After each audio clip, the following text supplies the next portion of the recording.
Bienvenidos and welcome to another episode of Spain on a Fork. Today we're coming in with a classic Spanish recipe. This time from the beautiful region of Andalusia, but more specifically, the province of Cádiz, famously known for being the birthplace of sherry wine and having some amazing architecture. We're talking a Spanish potato salad from Cádiz. This is known as papas aliñás con huevo y atún. And let me tell you, this is not your typical potato salad. This is the next level, as it's filled with so many great textures and flavors. Made with simple ingredients you most likely already have on hand as you're watching this, and the best part, done in about 30 minutes. Folks, serve this potato salad as a tapas appetizer or even as a side next to some barbecue. Either way, it's the kind of food that with each bite, it's gonna fill you with so much goodness. This video is sponsored by tienda.com. The Tienda is an online superstore focusing on selling all things Spain for your home and kitchen, and they've been around since 1996. And like I always tell you, they have the biggest selection of artisan Spanish ingredients like queso manchego, the famous jamón serrano and jamón ibérico, Marcona almonds, olives, the beautiful canned seafood from Spain, and all the basic pantry staples you need, such as sherry vinegar, which we're going to use in today's recipe, among so many other great ingredients. And let me tell you, when it comes to cookware, they have an amazing selection of authentic Spanish paella pans that range in size from 2 servings all the way up to 50 servings. And they even offer classic grilling systems that way. You can always perfectly cook your paella. Folks, visit tienda.com. Let them know Our from Spain on a Fork sent you there. Make sure you use coupon code on a fork during checkout for 10% off your order. Alright, let's just dive right into this. I'm going to cut 3 medium-sized potatoes that have already been peeled, washed, and patted dry. This is 700 grams, which is 1.5 pounds. Each one into bite-sized pieces that are 2 centimeters, which is 3/4 of an inch. Important to use potatoes here that are a bit more waxy than starchy, as they hold their shape better when they're boiled. I'm using Yukon Golds, but you can also use new potatoes, Golden Delight, or even red potatoes. Then we'll add the chopped potatoes into a stock pot, and you want to make sure they're in a flat layer. And fill it with some water, just enough to barely cover the potatoes. Then we'll season generously with sea salt. You want that water to be as salty as the sea. And heat it with a high heat. At the same time, I'm going to add 2 eggs into a saucepan and fill it with some water, once again just enough to barely cover the eggs. And heat it with a high heat. Once it comes to a boil, we'll place a lid on the saucepan and turn off the heat and leave the eggs to sit there between 10 to 11 minutes to end up with perfectly hard-boiled eggs. Alright, let's move back to the potatoes. After 15 to 20 minutes and they're just cooked, you kind of want them al dente, they are ready to go. You know, you can always pierce them with a toothpick, just to ensure that they're done.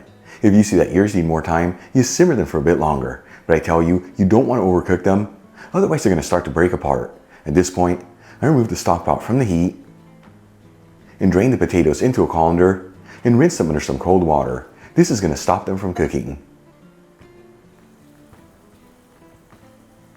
For the next step, let's get the rest of our ingredients ready. Let's begin by making the dressing. I'm going to add in 1/4 cup of extra virgin olive oil into a bowl, which is 60 milliliters. Make sure you use the good stuff here, this is what truly makes a difference. Leave where you get the Spanish one I'm using in the description box below. We'll also add in 1 tablespoon of sherry vinegar, which is 15 milliliters. You can also use red wine vinegar here, or even apple cider vinegar. Finely grated 1 clove of garlic. As always, if you don't have a grater, you can just finely chop it. And 2 tablespoons of chopped parsley, which is 5 grams. Then we'll season with a kiss of sea salt and freshly cracked black pepper. And give it a whisk until it's well mixed together. We'll also drain 1 can of tuna in olive oil into a fine sieve with a bowl underneath. The size of the can that I'm using is 4 ounces, which is 110 grams. Leave where you get the Spanish tuna I'm using in the description box below.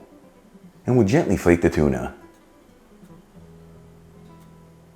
Then we'll cut 1 small white onion into small slivers and roughly chop the hard-boiled eggs that we cooked earlier.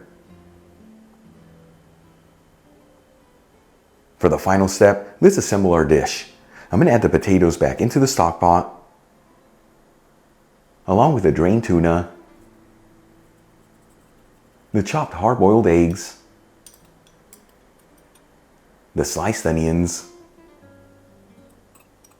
and 1/3 cup of sliced green olives, which is 40 grams. This ingredient is optional, but I tell you, it gives this potato salad a beautiful lift of flavors. Then we'll pour in the dressing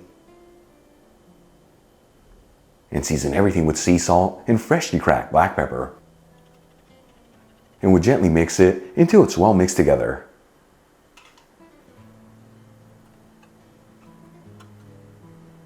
And you can serve this at room temperature or even chilled, as it'll hold in the fridge for up to 3 to 4 days. Either way, check it out. Our Spanish potato salad from Cádiz is done. Easy to make, beautiful presentation, and all done in about 30 minutes. Let's give this a try and see how it turned out.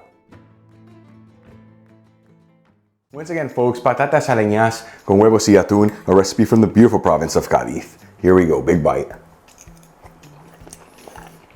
Too greedy. Look at that. What Spanish regional food is all about. That right there is truly right on the money. It is so good. Potatoes are beautifully cooked, nice and al dente. The rest of the ingredients just lift the flavors with a homemade dressing, eggs and tuna really shining through. Easy to make, give it a try at home. Once again, as a tapas appetizer, or even as a side dish next to some barbecue. You'll be the kind of food that's gonna fill your body with so much goodness. Really quick before I go, a shout out to a couple of my patrons, Dr. Michael Barbitz, Clarence Bolin, and Martin Giddings. Again, guys, thank you so much for being patrons of Spain on a Fork. You know how much I appreciate you. Enjoyed today's video, hit that like button, leave me a comment below, and if you're not subscribed, don't forget to smash that subscribe button and click on the bell icon. That way you can get notified every time I release new content and to become a part of the Spain on a Fork family. Till the next time, hasta luego.